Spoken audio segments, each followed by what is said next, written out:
हाँ स्टूडेंट्स, आज हम एक्सरसाइज 1.2 का क्वेश्चन नंबर 4, 5, 6 और 7 देखने जा रहे हैं। तो देखते हैं क्वेश्चन नंबर 4 क्या दिया गया है। देखिए क्वेश्चन नंबर 4 जो है, यहाँ पर एचसीएफ दो संख्याओं का दे दिया है जिसका एचसीएफ 9 है और दो संख्याएं जो है वो 306 और 657 है और हमें इसका एलसीएम ज्ञात करना है। ठीक, तो देखिए इसका सॉल्यूशन कैसे होगा। तो देखिए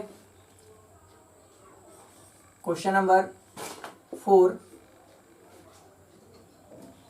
का सॉल्यूशन देखते हैं हम लोग। सबसे पहले देखिए दो संख्याएं कौन कौन सी दी गई है। पहला मान लेते हैं a बराबर 306 और b बराबर 600 क्या दिया है आपको, 57 दिया है। और फिर क्या दिया गया, इसका एचसीएफ बराबर 9 दे दिया गया है और हमें एलसीएम ज्ञात करना है। ठीक, तो एलसीएम ज्ञात करने के लिए हम लोग क्या करेंगे, देखिए क्योंकि हम लोग जानते हैं एक फॉर्मूला होता है, आपने पढ़ा होगा, चूंकि a इंटू बी अर्थात दो संख्याओं का गुणनफल बराबर HCF into LCM.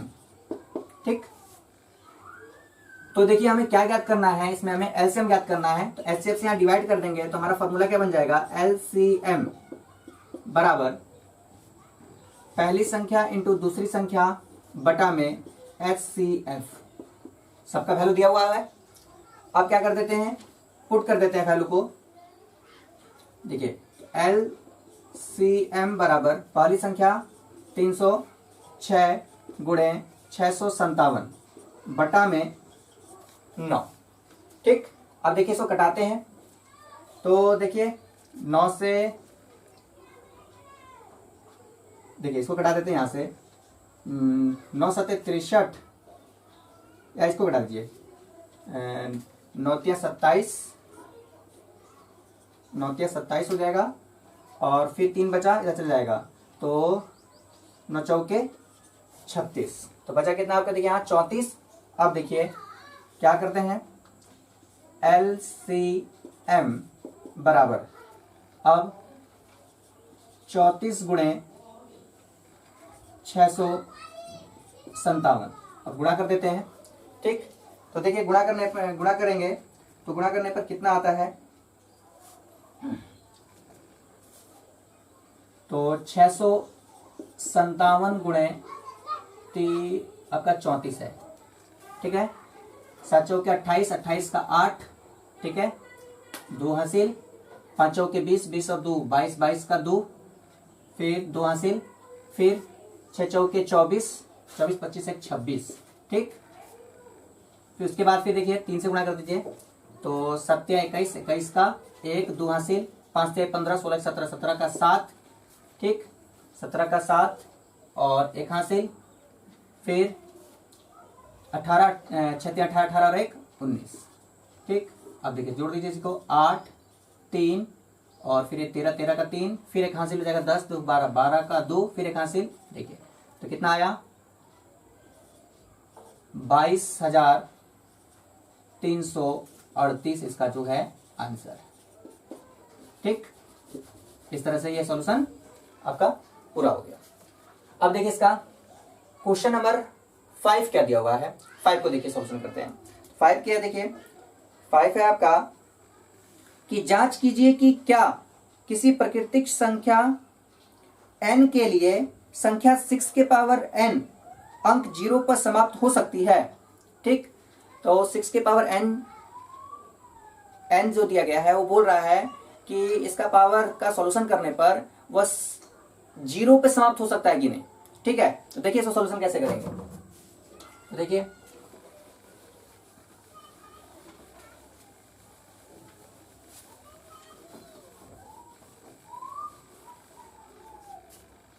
Question number 5 है, इसका सॉल्यूशन देखते हैं। बोल रहा है क्या कि जांच कीजिए कि क्या किसी प्राकृतिक संख्या n के लिए संख्या 6 के पावर n अंक 0 पे समाप्त हो सकता है। सबसे पहले देखिए क्या कीजिए कि माना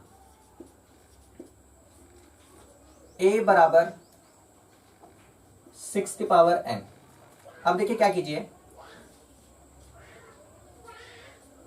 बोल रहा है क्या 6 की पावर n, n कोई भी प्राकृतिक संख्या हो सकती है। अब बोल रहा है क्या, जब उसको प्राकृतिक संख्या हो तो 6 की पावर n जो है, कोई भी अगर प्राकृतिक संख्या ले लें तो वह 0 पे समाप्त हो सकता है।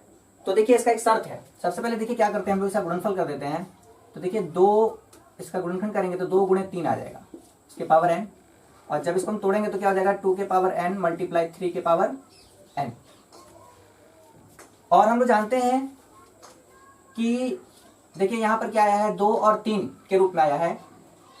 अगर यहां पर इसका गुणनखंड 2 और 5 के रूप में आता, ठीक है, तो 10 हो जाता, और 10 के पावर कोई भी संख्या रहे तो उसका इकाई अंक 0 ही आता। लेकिन यहां पर क्या आया है, 2 गुणे 3 के रूप में आ रहा है, 5 के रूप में नहीं आ रहा सर।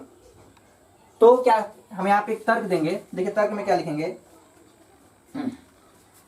हम जानते हैं कि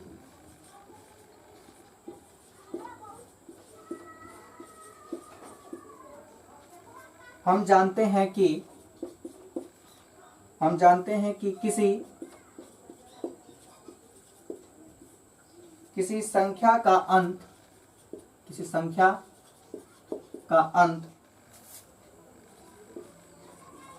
शून्य तभी हो सकता है जब वह संख्या 2 और 5 के धनात्मक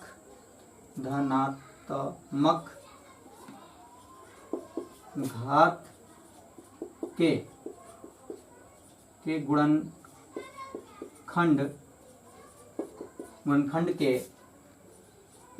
गुणनखंड के रूप में हो। लेकिन यहाँ a बराबर 6 के पावर n जो है वो किस रूप में है, तो 2 के पावर n इंटू 3 के पावर n के रूप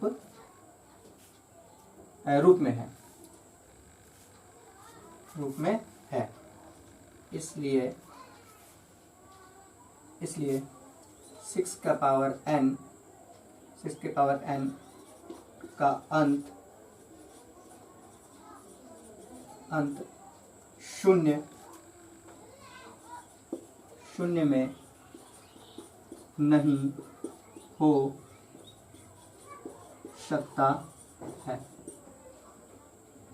हो सकता है। आप यहीं पर आंसर कंप्लीट।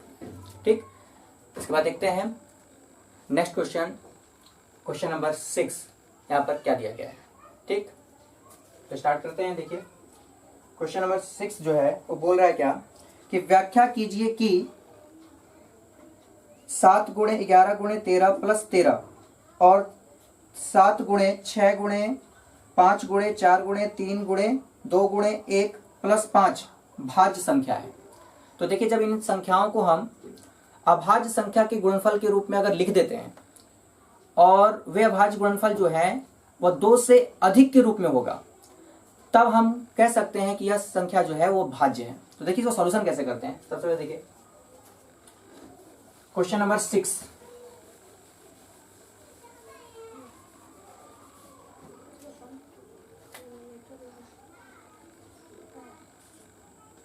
क्वेश्चन नंबर 6 जो है, देखिए क्वेश्चन नंबर 6 क्या होगा।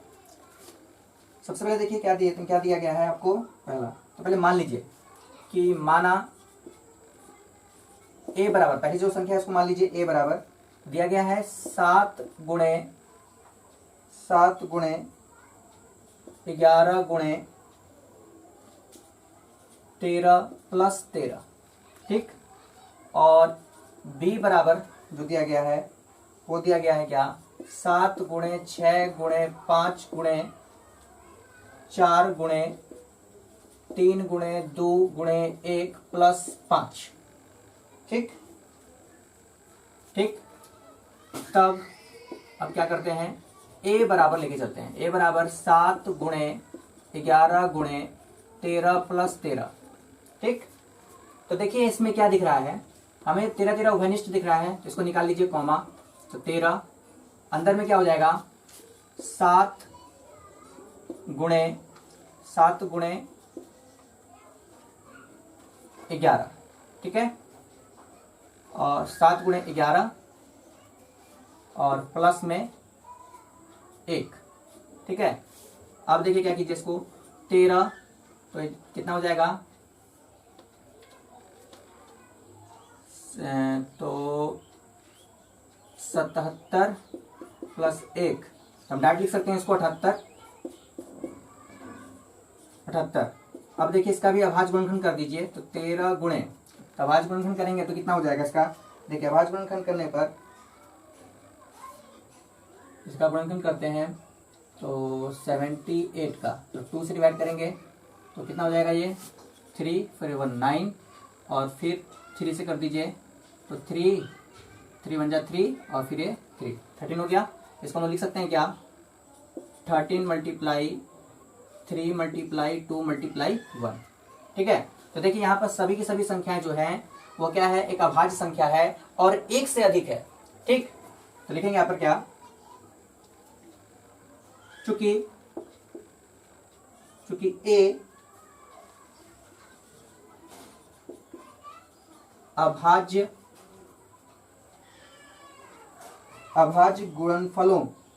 गुणनखंडों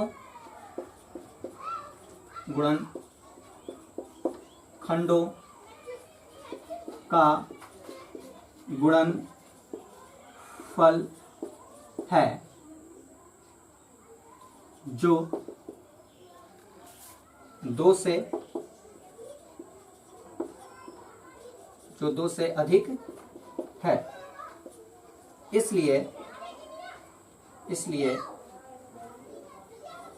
a एक भाज्य संख्या है। ठीक। तो भाज्य संख्या किसे कहते हैं, तो वैसी संख्याएं जो अपने से तो कटी जाता है और दूसरी संख्याओं से भी कटता है, तो उसे हम भाज्य संख्या कहते हैं। और अभाज्य संख्या का मतलब होता है वैसी संख्याएं जो एक और खुद से कटती है, किसी दूसरी संख्या से नहीं कट सकती। और वैसी संख्याओं का जो गुणनफल होता है वो सिर्फ क्या होती हैं, 2 ही होते हैं। लेकिन भाज्य संख्याओं का गुणनफल जो होता है वह हमेशा 2 से अधिक होते हैं। और देखिए यहाँ पर इसका गुणनफल जो है अभाज्य के रूप में 2 से अधिक है, इसलिए यह क्या है, एक भाज्य संख्या है। जस्ट अब उसी तरह से क्या करेंगे, हम लोग बी वाला का भी जांच करेंगे कि बी वाला भाज्य है कि अभाज्य है। तो देखते हैं, बी वाले को भी जांच करते हैं। देखिए इसको मिटा देते हैं क्योंकि देखिए जगह कम है, इसलिए अब क्या करेंगे, बी बराबर लेके चलते हैं। देखेंगे क्या, अब b बराबर 7 गुणे 6 गुणे 5 गुणे 4 गुणे 3 गुणे 2 गुणे 1 प्लस 5। ठीक। अब देखिए क्या कीजिए, इसमें कॉमा देखिए क्या क्या दिख रहा है। देखिए 5 इसमें भी है, 5 इसमें भी है, कॉमा ले लीजिए 5 को। तो क्या हो जाएगा, 7 गुणे 6 गुणे 4 गुणे 3 गुणे 2 गुणे 1 प्लस 1। ठीक। अब देखिए क्या करते हैं, सबको गुणा कर देते हैं। तो 5 और यहाँ देखिए क्या, 7 छक्के 42 और फिर 4 तिया 12, 12 का 12 24, तो 24 गुणे 24 प्लस 1 हो जाएगा। ठीक है। अब देखिए क्या कीजिए, इसको 42 और 24 में गुणा कर देते हैं। तो 5 गुणे, अब देखिए क्या करते हैं, तो 42 में हम जब 24 से गुणा करेंगे तो कितना हो जाएगा, 8 और फिर ये हो जाएगा 4 चौके 16, तो फिर 4 फिर 4 4 चतुर्नी का 8, ये हो गया 8 10 10 का 0, फिर 1 हासिल 9 और 1 10, तो ये हो जाएगा आपका 1। तो इसको लिखेंगे 1008 प्लस 1। ठीक। अब क्या कर लीजिए, 5 गुणे, अब देखिए 5 गुणे तो 1009। ठीक है। और गुणा के रूप में एक लिख सकते हो।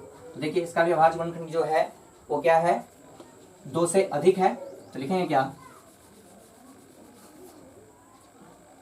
चूंकि बी अभाज्य